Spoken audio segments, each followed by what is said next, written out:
जय श्री गणेश। जय सिया राम। वाल्मीकि रामायण प्रथम कांड बालकांड प्रथम अध्याय वाल्मीकि से नारद जी की भेंट। वाल्मीकि के आश्रम में एक दिन देवर्षि नारद मुनि आए। वाल्मीकि उस समय अपने शिष्यों के साथ वार्तालाप कर रहे थे, परंतु अपने आश्रम में आए सुविख्यात अतिथि को देखते ही वो तत्काल आदर प्रकट करने के लिए उठ खड़े हुए।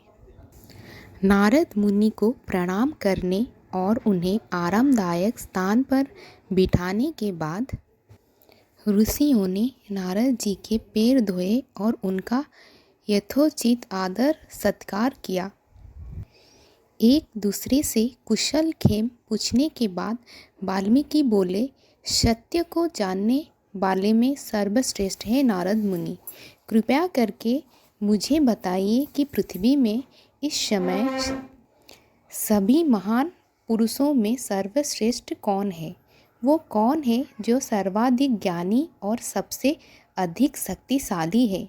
वो कौन है जो सर्वाधिक सुंदर और सुदर्शन है? वो कौन है जो उदार हृदय, सत्यनिष्ठ, कृतज्ञ और सर्वाधिक चतुर है? वो कौन है जिसका चरित्र निष्कलंक है और जो सदैव दूसरे जीवों का कल्याण करने के कार्य में रत रहता है? वो कौन है जिसके मन में कभी भी क्रोध या द्वेष फटकता तक नहीं है और फिर भी जिससे समस्त देवी देवता तक डरते हैं? वो कौन है जिसके पास तीनों लोगों में रहने वाले प्रयुक्त जीव के सुरक्षा प्रदान करने की शक्ति है? वो कौन है जिन पर सौभाग्य की देवी लक्ष्मी पूर्णतः निछावर रहती है?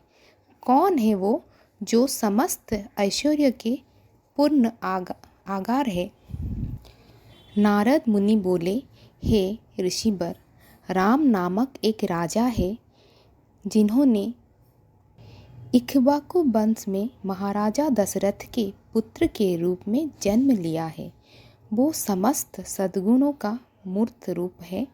वो समस्त समृद्धि का भंडार है और अपरंपार शक्तियों के स्वामी है।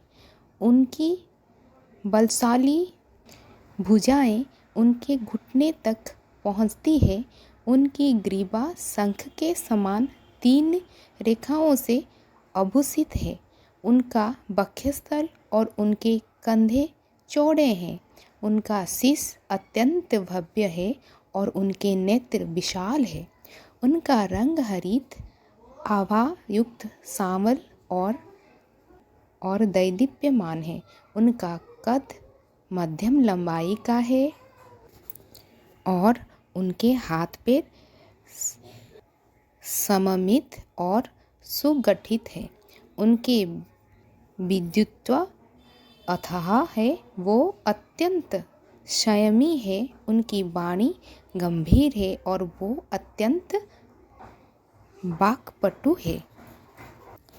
अस्त्र शस्त्रों के संचालन में राम पूर्णतः प्रवीण है। वो वेदों के पूर्ण ज्ञाता है।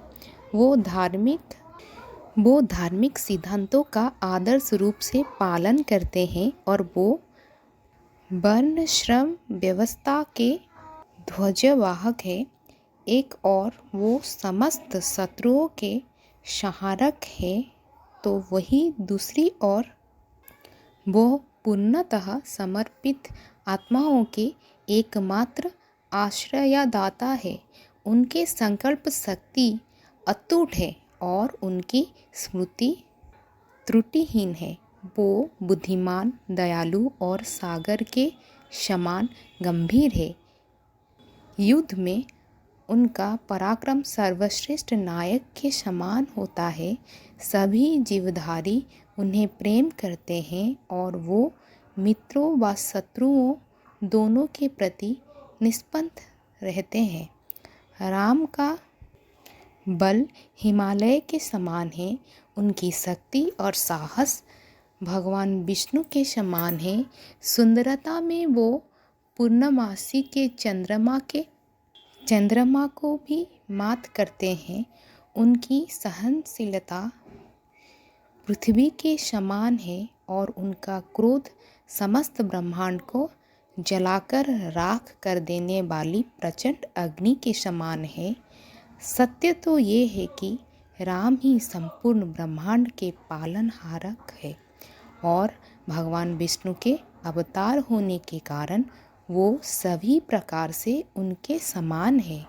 इस प्रकार नारद मुनि ने संक्षेप में भगवान रामचंद्र का जीवन परिचय दिया और फिर वाल्मीकि को बताया कि यही पूर्ण पुरुषोत्तम भगवान इस समय सबसे आदर्श रूप में अपनी प्रजा पर शासन कर रहे हैं।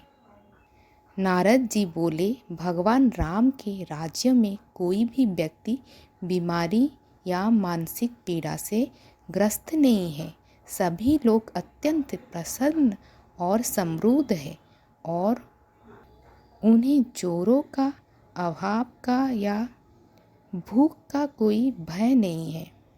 समस्त कस्बों और गांवों में खाद्यार्थ, फल, सब्जियां और दुग्ध उत्पाद प्रचुरता से उपलब्ध है। असल में भगवान राम के राज्य में लोग उतने ही धर्मनिष्ठा और प्रसन्न है जितने धर्मनिष्ठा और प्रसन्न सत्ययुग के समय के लोग हुआ करते थे। वहाँ बाढ़, भूकंप या अकाल जैसी कोई प्राकृतिक आपदा नहीं आती। सभी स्त्रियों अत्यंत पवित्र है और उन्हें कभी भी विधवा होने का दंश नहीं आती।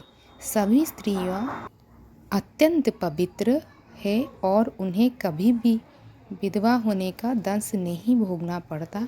भगवान रामचंद्र आध्यात्मिक लोक वैकुंठ में स्थित अपने भगवत धाम को वापस लौटने से पहले 11,000 वर्ष तक पृथ्वी पर शासन करेंगे। इसके बाद नारद जी आगे की अपनी यात्रा के लिए चल पड़े और उनके जाने के बाद वाल्मीकि अपने शिष्य भरद्वाज के साथ तमसा नदी के तट पर चल पड़े।